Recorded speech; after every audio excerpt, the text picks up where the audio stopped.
एक घना जंगल था जहाँ एक छोटा सा खरगोश गुड्डू और एक बतख चंपा एक झील के किनारे रहते थे। दोनों बहुत अच्छे दोस्त थे। गुड्डू तेज दौड़ सकता था और चंपा खूबसूरती से तैर सकती थी। वे दिन भर खेलते, बातें करते और एक दूसरे की मदद करते।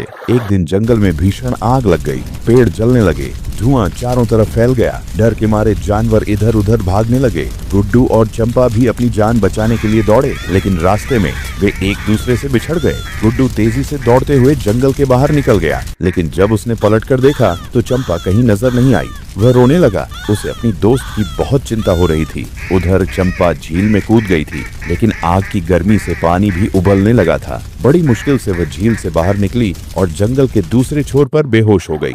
दिन बीतते गए। गुड्डू हर रोज झील के किनारे जाकर चंपा को पुकारता, लेकिन कोई जवाब नहीं मिलता। वह उदास रहने लगा, खाना पीना भी छोड़ दिया। दूसरी ओर चंपा को एक किसान ने घायल अवस्था में पाया और अपने घर ले जाकर उसकी देखभाल की।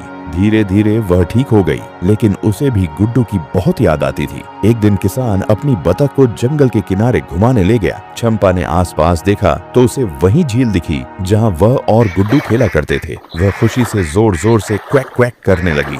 गुड्डू भी वहीं पास में था। जैसे ही उसने चंपा की आवाज सुनी, वह दौड़ता हुआ झील के किनारे आया। दोनों ने एक दूसरे को देखा और खुशी के मारे रोने लगे। अब वे फिर से साथ थे, अपने प्यारे घर, अपनी झील और अपनी दोस्ती के साथ। इस बार उन्होंने वादा किया कि चाहे जो भी हो, वे कभी एक दूसरे का साथ नहीं छोड़ेंगे। सीख: सच्ची दोस्ती मुश्किल समय में भी बनी रहती है और आखिरकार खुशियों तक पहुंचाती है।